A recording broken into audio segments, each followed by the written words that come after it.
Good afternoon and welcome to our monthly admin meeting.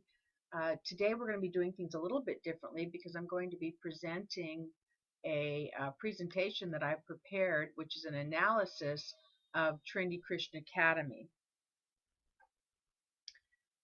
Just a reminder that Trinity Christian Academy is a preschool. We have an early elementary school and an out-of-school program with two campuses. One is in Miami Gardens and one is in North Miami. And overall, we have over 300 children registered in those two campuses. Our defining characteristic is that we are a Christian school, and Jesus is the foundation for everything we do. He is the cornerstone. This presentation is an organizational assessment of Trinity Christian Academy. We will review the current organizational structure and systems, and this presentation is based on surveys that we've been doing, observations, and administrative team dialogue. The essence of this presentation is to present an organized view of our current organization and propose changes and tools that will help create a shared vision of the future of Trinity Christian Academy. Trinity Christian Academy is a strong, functional organization with a variety of lateral processes.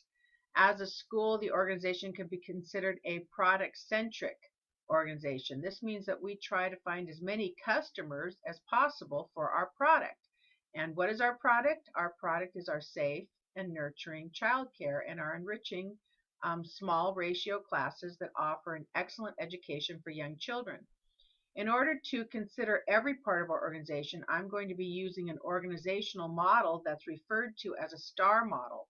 This will give us a holistic way of thinking about our organization and recognize the structure, information, decision processes, reward systems, and people. Finally, we will be using the POLC framework.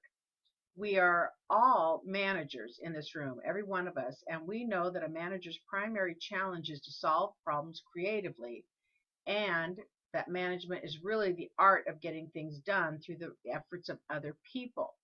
So because we're educators, however, in this room, and none of us are business people, we haven't had the experience or training to understand some of the concepts I'm going to be presenting here today. So before we get into the analysis and structure of the organization, I want to take a few minutes to present the concept of systems thinking and the idea of a school that learns. By using a systems framework, this presentation offers an opportunity for dialogue and collaboration between stakeholders who desire an excellent school for our children and our community. So there are 5 disciplines of a learning school. Peter Senge wrote a best-selling book called The Fifth Discipline, The Art and Practice of the Learning Organization. These 5 disciplines that I'm about to present are all based on a single core idea, and that is that it's possible to create organizations that learn through the ongoing practice of the 5 learning disciplines for changing the way people think and act together. Together, these 5 disciplines make up what Senge refers to as the core learning capabilities. The first 2 disciplines represent ways of articulating individual and collective aspirations and using those to set a direction, and they are personal mastery and shared vision. The next 2 disciplines involve the practice of reflective thinking and generative conversation, and these are mental models and team learning. And then finally, the last discipline is an extensive body of knowledge and practice for recognizing and managing complexity in the world at large, and that is systems thinking. So let's continue talking a little bit about these different disciplines, because this is going to be critical to us as we move forward in creating our learning school. Personal mastery is the practice of developing a coherent image of your personal vision. So what are the results that I most want in my life? And that is what I need to see as my personal vision. Each one of us has to take a realistic assessment of the reality of where I am today in my life, what's happening personally to me. because the difference between what I am now and what I want to be produces a tension. Effective management is not just learning a few right techniques and applying them, however. We're not going to come up with like a formula here that we're going to be able to just apply it and it's going to work for each one of us. We each have to look at ourselves to develop this personal mastery. There's often not a right answer. But the tension between the vision and current reality is where change occurs. So, in other words, when I recognize that tension between where I am and where I want to go, and then I think about that tension and I process that tension and I cultivate that tension, it actually expands my capacity to make better choices. And it's in that tension where things change. In the classroom, the epitome of personal mastery is helping children decipher their own passions. We need to be looking at the children individually and helping them to come up with their own ideas of personal mastery. We need to explore whether they believe things are possible and then to nurture their courage and to delve into it without judging them right or wrong. Shared vision is a collective discipline that establishes a focus on our mutual purpose. So we had personal mastery, and now this is shared vision. People who have a common purpose, teachers, administrators, parents, children, can learn to nourish a sense of commitment in a group by developing shared images of the future they want to create.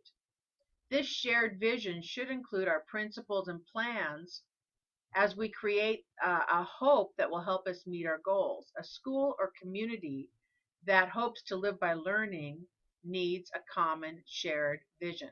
At Trinity Christian Academy, the beginning of our shared vision is, of course, our mission statement.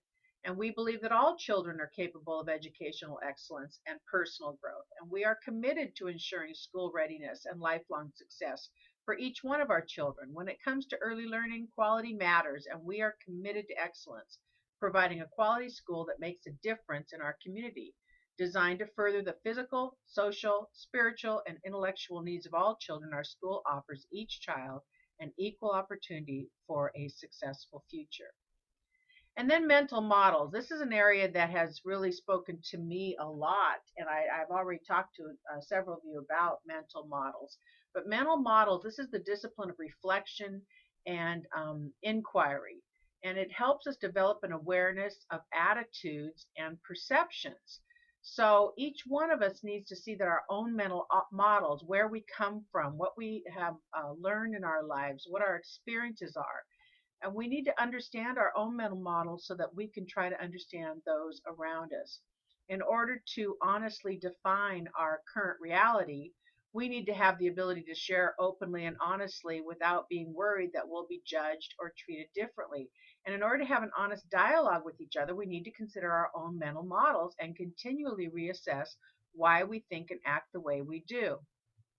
And I will say that, especially in our school, because we also have a very diverse cultural group of people working together, and we're unique in that way.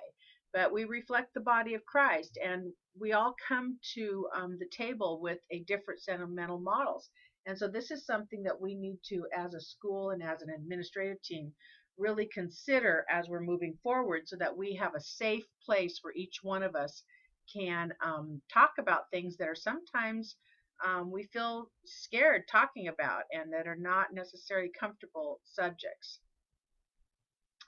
Then we have team learning. And team learning, these are group interactions that include open dialogue and a realization that the whole, or all of us together, can be greater than the individual. And working together, we will make a stronger community and a stronger school. So systems thinking. The fifth discipline is systems thinking. And I found a graphic here that I thought would be really helpful to understand what systems thinking is. Every phenomenon comprises interrelated parts within itself. And at the same time, that makes up a part of a larger system. So schools are made up of smaller units or individuals who must work together to function effectively. Our various departments of a corporation are all examples of systems in that they're smaller units or individuals who must work together to function effectively. Together, they make up the larger system or the corporation. And in our case, it's the school.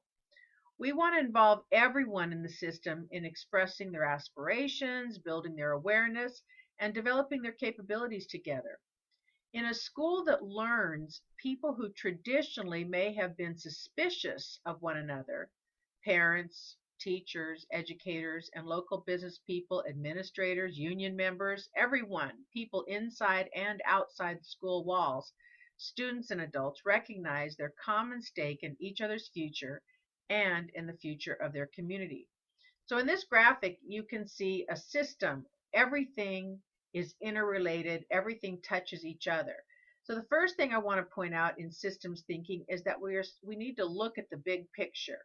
We need to talk about ideas and listen to the ideas of others, and we need to be patient when things get confusing or complicated.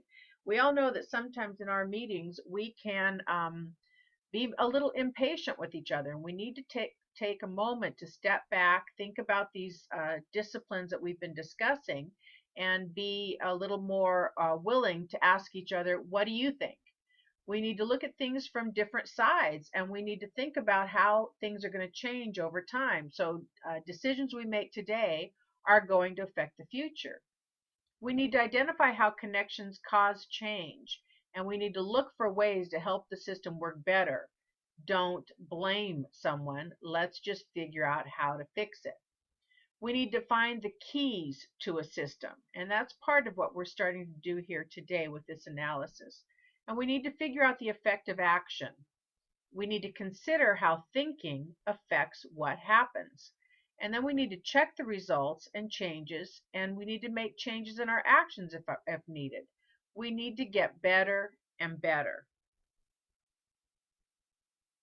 So in our school, the systems of a learning organization, this diagram shows how we are all interacting together. Here's a classroom. This square box here represents a classroom. And in the classroom, you have students and you have teachers. Well, they're not just in a confined space here, because the teachers interact with the parents interact with the teachers, the students interact with the parents, interact with the teachers. They all interact with the classroom, so they're all interacting together. But it's bigger than just the parent and the teacher and the student, because then we have the school, and here is the school that is all around the classroom, and those are the administrators, the cleaning staff, the people working in the office, everyone in the school and the other classrooms that all interact together. Then we have our community, and this is the home for this group of students, and these are all of the parents that are all working together, and they all have a stake in what goes on. And then finally, the world beyond the community. And this week has been really instructive in this, because we've had so many visits with DCF this week. We have different licensing agencies that are watching us. We have to take information in and give information back, and it's an ongoing process, and that is the community at large and the greater community. And so now we move on to the next section, which is the STAR model. And what is the STAR model? Well, the STAR model gives us a framework to help us analyze our preschool. And this model will give us a holistic or systematic view of our organization. There are 5 components to the STAR model: strategy, structure, processes, rewards, and people. And by applying each of these components to Trinity Christian Academy, we will be able to strategically design our organization for optimum excellence.